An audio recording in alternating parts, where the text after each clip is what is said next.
It was a cold winter night in 1864.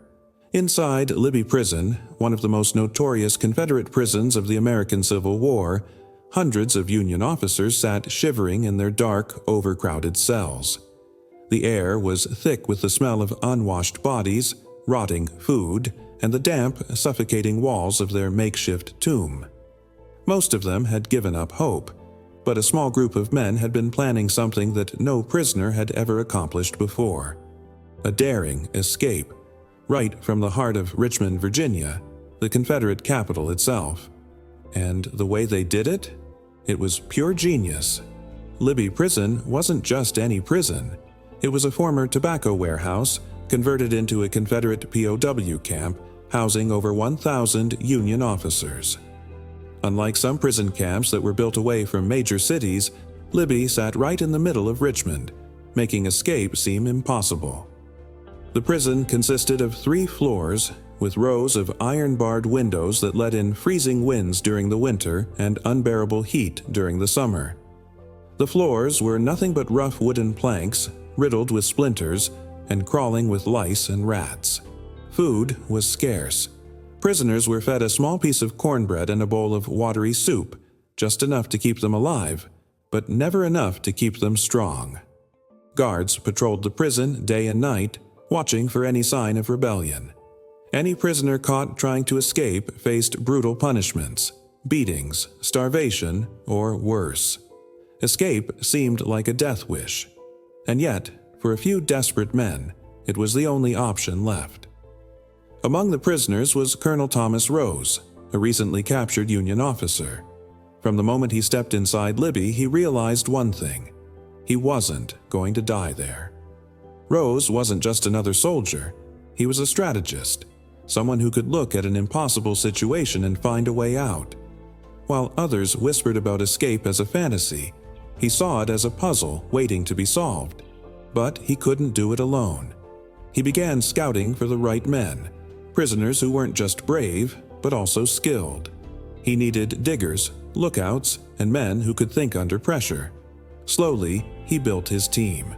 Among them were Major A.G. Hamilton, who had a keen eye for spotting weaknesses in structures; Captain I.N. Johnston, an engineer who knew how to work with brick and wood; Lieutenant Frederick Collins, a man small enough to squeeze through tight spaces; and over a dozen others, each with a role in what would become one of the greatest escapes of the Civil War.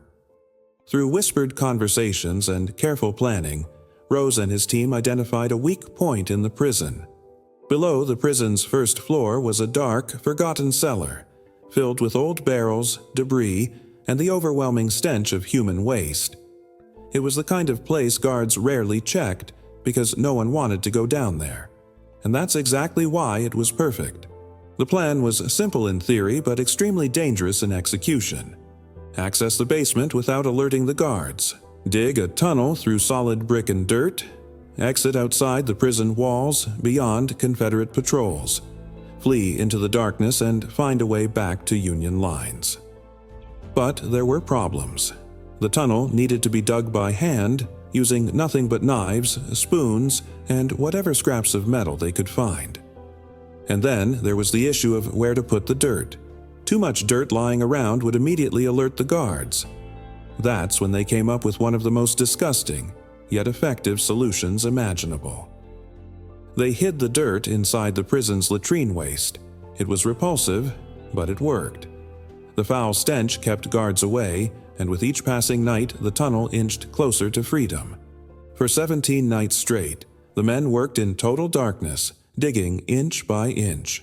The tunnel was barely wide enough for a man to squeeze through, and the deeper they went, the more they risked collapsing the structure above them. Every sound mattered. One wrong move, one loud noise, and the entire escape could be over before it began. Guards often patrolled just above them, their heavy boots shaking the wooden floors as they walked. The prisoners had to freeze in place, holding their breath as Confederate officers passed just inches above them. And then there was the horrific air quality. The deeper they dug, the harder it was to breathe. Dust, mold, and the foul stench of waste choked their lungs. Some men nearly passed out, but no one dared to stop, because stopping meant accepting a slow death inside Libby Prison. As the days passed, some men grew weaker, their bodies breaking down from malnutrition and exhaustion. At times, they had to rotate shifts just to keep going.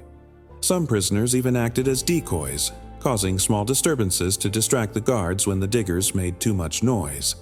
It was a game of patience, endurance, and nerve. Finally, after what felt like an eternity, the tunnel broke through. They had reached the outside of the prison walls, but the real challenge was just beginning.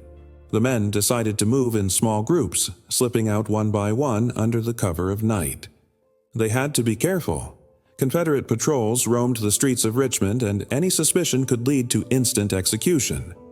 Some disguised themselves as civilians, while others moved through back alleys and abandoned buildings, doing whatever it took to avoid detection. A few even stole boats, braving the icy waters of the James River to reach Union territory. Some of the escapees hid in barns, sneaking food from local farms. Others pretended to be Confederate soldiers, blending in with troops before slipping away under the right conditions. The journey was long and grueling. Some walked for days with nothing to eat, avoiding main roads and dodging patrols at every turn. And somehow, against all odds, 109 prisoners made it out. 48 were recaptured, but 59 reached freedom. It was the largest prison escape of the Civil War, and when the news reached the North, the men became instant legends. When Confederate officials finally realized what had happened, chaos erupted inside Libby Prison.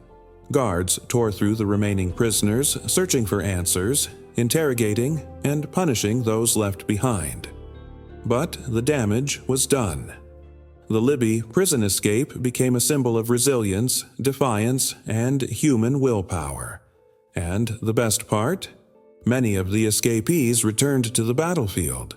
Some of them even led Union forces against the very Confederates who had once imprisoned them. Because in the end, the Libby prison escape wasn't just about getting out. It was about proving a simple truth. No cage can hold a determined man forever.